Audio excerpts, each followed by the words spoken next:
of you. Myself is Dr. Rakhi Mishra, working as an associate professor in NIET Pharmacy Institute, and I am here to give a lecture on the topic antitubercular agents. This antitubercular agent topic is a part of the syllabus of medicinal chemistry 3rd, that is of 6th semester BP 601T. Okay.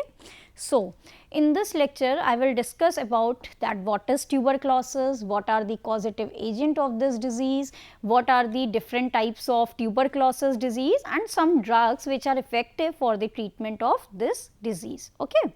So, as we all know that this tuberculosis is a communicable, that is a very important communicable disease in the world. Worldwide this disease is communicable, right, and it is a very serious infectious type of disease. Now, the question is what are the causative agent for causing this type of disease?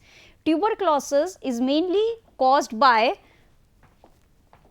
a mycobacteria, that is Mycobacterium tuberculosis, right. It is caused by, the causative agent of this disease is Mycobacterium tuberculosis. Other species can also cause this disease, that are Mycobacterium bovis and the other is Mycobacterium africanum, right. But if we speak about the ratio of the causative agent, then the main causative agent is Mycobacterium tuberculosis. Other agent can be Mycobacterium bovis and Mycobacterium africanum. This is a very rare disease which is in, you can say first seen in the country Africa. That why this species is known as Mycobacterium africanum. Structurally, the cell wall of these are 99% same, a very little bit difference in the structural changes, or you can say in the structure of these you can say mycobacteria. The question is that what is a mycobacteria? See, a very special feature of mycobacteria is this is just like a bacteria, but it is very slow, you can say slow growing type of aerobic bacteria. It is a very slow growing type of aerobic bacteria.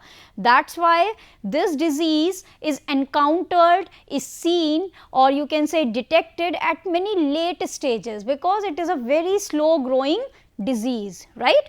See, if I am here, if I say that I am suffering from TB, then it is not so कि one day before I have got the infection. The question can be, the answer can be maybe 1 year back, 2 year back, 3 year back or 4 year back.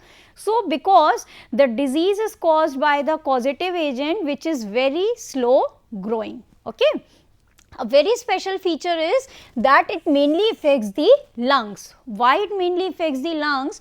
Or you can say we have talked about the 3 species, Mycobacterium tuberculosis, Mycobacterium bovis, right, and Mycobacterium africanum, a very rare disease, right, very rare causative agent. So, Mycobacterium tuberculosis causes this disease. It mainly affects the lungs and other extra pulmonary or extra then lungs. Mycobacterium bovis infect mainly intestine and esophageal tube, right. So, you can see here that the mainly the lungs, the affected lungs, which is the main organ which is affected by this disease, it is affected by this Mycobacterium tuberculosis. Other extra pulmonary organs like stomach, kidney, they can also be affected. This is also affected by Mycobacterium tuberculosis. This Mycobacterium bovis mainly causes the spread of this infection in intestine and in esophageal tract. Okay. So, till now we have seen that what is the causative agent? The causative agent is Mycobacterium tuberculosis. It can be in 2 or 3 species like Mycobacterium tuberculosis, Mycobacterium bovis and Mycobacterium africanum, right.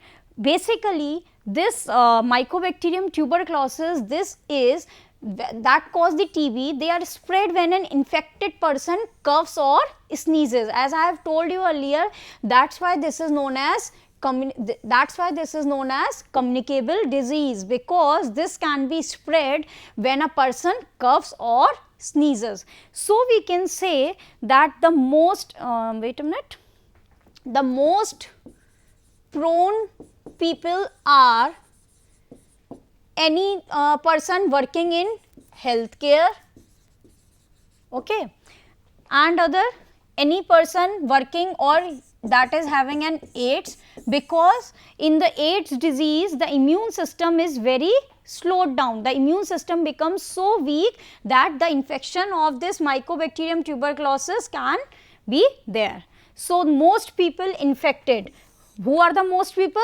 The person whose immune system are not working very well, or those person who are diabetic, those person who are having the disease of HIV, those person who are daily working in the healthcare premises, right. So, these are the people who can be infected very easily with this bacteria. And one thing more, you can see here that infected with the bacteria that cause tuberculosis, and it can have no symptoms also, right. It is not necessary that the day I got infection from Mycobacterium tuberculosis I have some symptoms. No, this is not so, okay. Patient with active symptoms will require a long course of treatment involving multiple antibiotic. This is again very important part कि this tuberculosis, it is not easy to cure this disease because it will require a long course of treatment as well as it require a multiple antibiotics. Why multiple antibiotics? Because alone anti-tubercular drugs are not able to cure this disease, because this disease is a very slow progression disease, okay. So, about 1/3 of the world population is infected with it. Tuberculosis is the most important communicable disease in the world. The response of Mycobacterium infection to chemotherapy is slow. That is why this is the point कि treatment must be administered for months to years depending on which drugs are used, what types of drugs are we are using, and to what extent the person or the patient is having this infection. So, this treatment, the duration of this treatment may vary. Sometimes some patients get cured by giving having the treatment for only 1 month, 2 months, or sometimes for years this treatment must be given. So, it depends on the patient pathophysiology, patient you can say the immune system as well as the type of infection which the person is having, okay. So, now moving towards, so we have in these two slides we have seen that what is the causative agent of tuberculosis and what are the different causative agent and what are the different features of this tuberculosis. A very interesting picture here is symptoms of tuberculosis. Different types of tuberculosis have different types of symptoms. The question is how many types of tuberculosis is there. Okay. So, along with symptom I will describe you the type of tuberculosis.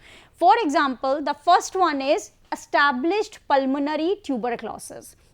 What is the meaning of this established pulmonary tuberculosis? Ki the tuberculosis which the patient is already having. Okay. The tuberculosis disease, if a person is having, it will cause the formation of these things: night sweat, fever, weight loss and weakness. These 4 symptoms, if the person is having these 4 symptoms, then the doctor can guess that he is having a established pulmonary tuberculosis. Established means ki from since long time he or she is suffering from this disease, okay. Now, the second is primary pulmonary tuberculosis. If the you can say symptoms are night sweat, poor appetite, weakness, fever, weight loss and gastrointestinal symptoms. This is again very important part. See, in the primary 2 types of mainly you can say this tuberculosis are there. One is, I will tell you, one is primary and second is secondary. The meaning of primary is fresh. If a person is having this tuberculosis first time, then it is known as primary. He can have this type of symptoms. If he is having the secondary type of tuberculosis, that means initially he have also now he is cured with the tuberculosis, but in the initial time, in the initial phase of his life, he sometimes have you can say produce a tuberculosis. Okay.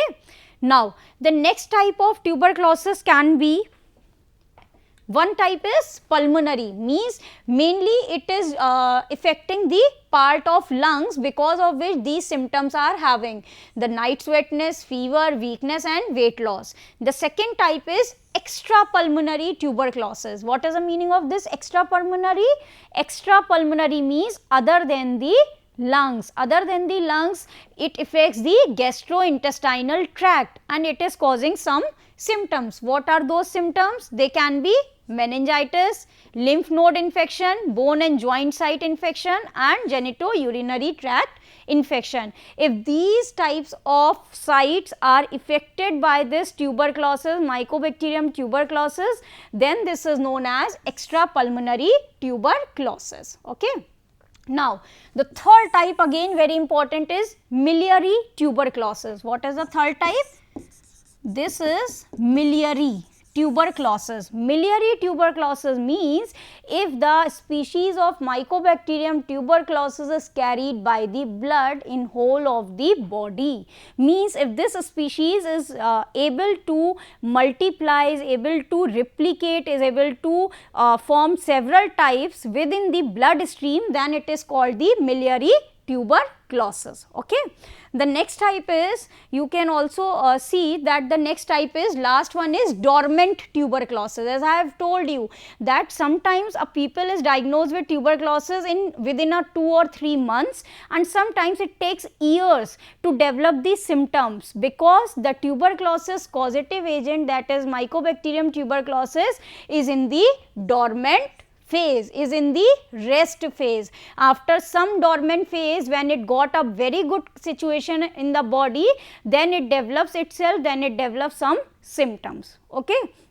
So, different types of symptoms can be there within a patient based on the different type of tuberculosis. The first type is pulmonary, the second type is extrapulmonary. In another way, you can say the first type is primary or the second type is secondary. The other types are you can say dormant tuberculosis, or you can say this one is where it is miliary tuberculosis. Miliary tuberculosis means if Mycobacterium tuberculosis is able to divide itself within the blood very easily or very rapidly, then it is known as miliary tuberculosis. Okay. So, these are the symptoms. So, till now we have understood that what is tuberculosis and what are the causative agents and what are the different types on the basis of symptoms, because you can see here that a type of tuberculosis having different symptoms. Some symptoms are common, but some are different. Okay.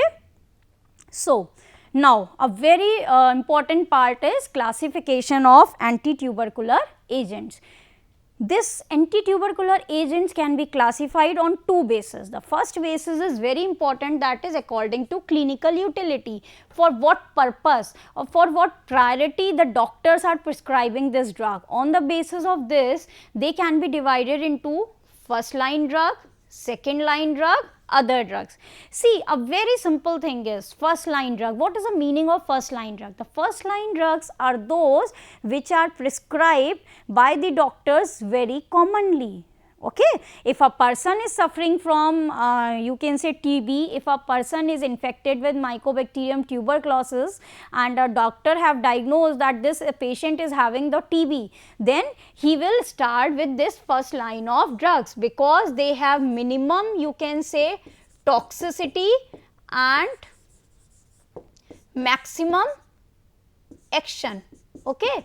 But if a person have developed some type of resistance, or if some medical feature of that patient is somewhat that these drugs are not giving their action, then the doctor can switch over to second line drugs. And some other drugs, why they are known as some other drugs? Because they are having different types of action. It is not so that these other drugs are having only antitubercular action. You can see here amoxicillin, this is a very common antibiotic, right? But I have told you in the first slide that for tuberculosis disease, the doctors are taking a combinational therapy. How? Suppose isoniazid plus amoxicillin. For example, pyrazinamide or plus clarithromycin, depending on the features, depending on the symptoms, because we have seen different types of tuberculosis, different patients can have different types of symptoms. Okay. So, this is the first classification. You can see here the first line drugs are isoniazid, rifampicin, streptomycin, pyrazinamide, ethambutol. Second line drugs amikacin, ciprofloxacin, ofloxacin, capreomycin, and PASA is para-amino-salicylic acid. Other drugs are rifabutinum, clarithromycin and amoxicillin. Okay. So, I will discuss one by one the drugs which are there in your syllabus. Okay. Now, the second feature, as we are studying this topic in the chemistry section, so this is very important part ki according to the chemical moiety, according to their basic structure, they can be divided into salicylic acid derivatives, pyridine derivatives, pyrazine derivatives, ethylene diaminobutanol and antibiotics. So, on the basis of their chemical moiety, the basic structure, they can be divided into these types. Examples are salicylic acid derivatives, example is para-amino-salicylic acid, pyridine derivative ethionamide, pyrazine is pyrazinamide, ethylene diamine butanol, ethambutol. Okay. So, this is the two bases on which we can classify these anti-tubercular agent. Is it okay? I think you understood कि on the two bases, the first basis is according to clinical utility, first line drug, second line drug and other drugs, and the second type is according to chemical moiety. Now, one by one we will discuss different types of anti-tubercular agents and their main mechanism of action, because we are studying all these drugs in the you can say in the chapter of anti-tubercular agents. So, it is definite that these drugs are having the action of anti-tubercular type, right, but they can have different mechanism on the basis of which they can be categorized. They have different basic moiety on the basis of which they can be classified. Is it okay? So, if we talk about isoniazid, you can see here that isoniazid is a derivative of, it is also known as isonicotinic acid hydrazide. Why it is known as isonicotinic acid hydrazide? Because this is nicotine and this is hydrazide. Okay. It is an antibiotic which is used for the treatment of tuberculosis. For active tuberculosis, again here the point is very important that it is used together with rifampicin, pyrazinamide, streptomycin or ethambutol. For latent tuberculosis, it is often used by itself. What is the meaning of here active and latent? I have told you when I classify, the active means the infection is rapidly growing, the you can say the Mycobacterium species are rapidly multiplying themselves, and latent means dormant. What I have told you कि after years and years, after months, you diagnose that you are having some symptoms of tuberculosis. So, when we talk about the active tuberculosis, it is used together with these types of drugs, and when we talk about the latent tuberculosis, it is used by itself. Now, very important part is mechanism of action of isoniazid. What type of mechanism this isoniazid is having? This isoniazid is often abbreviated as INH. In exam you can get a question ki write the mechanism of action of INH, then it is not anything else, it is isoniazid. Okay. Now, a very important part when we talk about its mechanism is it inhibits the synthesis of mycolic acid. I will tell you the detail of this, but you should keep this point in your mind. What this isoniazid is doing? It is inhibiting the synthesis of mycolic acid. And what is this mycolic acid? This is a component of bacterial cell wall. What type of bacteria? This is a component of bacterial cell wall of Mycobacterium tuberculosis. है ना. You have seen that the causative agent of this disease is Mycobacterium tuberculosis, and the cell wall of this Mycobacterium tuberculosis is made up of one acid which is called mycolic acid. So, what this drug is doing? This is inhibiting the synthesis of mycolic acid, and because of which it is producing a bactericidal effect. Are you understanding? Ki you can say the Mycobacterium species, the Mycobacterium tuberculosis, cell wall is made up of ingredient that is mycolic acid, and what this drug is doing? It is doing, or it is inhibiting the synthesis of mycolic acid, right. And when this synthesis of mycolic acid is inhibited, what will happen? The cell wall will not form, and if the cell wall will not synthesize, what will happen? Bactericidal effect. It inhibits the synthesis of mycolic acid, which is a component of bacterial cell wall. The antimicrobial activity of this isoniazid is selective for mycobacteria, है ना. We have seen that causative agent is mycobacteria because of its ability to inhibit the synthesis of mycolic acid synthesis, which interferes with cell wall synthesis, and thereby it is producing the bactericidal effect. Is it okay? Okay, we are moving to next slide. See here. What will happen? I am telling you with this you can say slide that what will happen. Mycolic acid is an essential component of cell wall. Suppose this is your mycobacteria and this is your cell wall. Okay, this is mycobacteria and it is your, suppose this is cell wall. Ab mycolic acid is a component of this cell wall, and this mycolic acid, how it is synthesized? It is synthesized with the help of an enzyme, the name of which enzyme is CATG. What is the name of that enzyme? KAT, CATG. The short form of this enzyme is CATG. The name of this enzyme is catalase peroxidase enzyme. What will happen? It will produce, or it will activate this isoniazid. What will happen? Ki initially this enzyme is helping for the synthesis of mycolic acid, but now what is happening? When we give this isoniazid, this will work as a prodrug. This is very important part. Ki INH is a prodrug, but when it is administered to the patient and when it penetrates the cell wall, what will happen? Another enzyme which is present in the cell wall, the enzyme is catalase peroxidase enzyme, it will activate this isoniazid, and ultimately what will happen? This will interfere with the synthesis of mycolic acid. Okay. So, the SAR of isoniazid is very easy.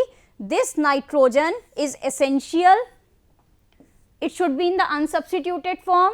The second N can be substituted by alkyl to give active compound, and when isopropyl group in the side chain is substituted by another moiety, then a new derivative known as isopriazid is iproniazid is formed, which is found to exhibit the psychomotor effects also. So, the SAR is very easy, that the nitrogen must be unsubstituted, it can be substituted, and it can also give another compound which is known as iproniazid.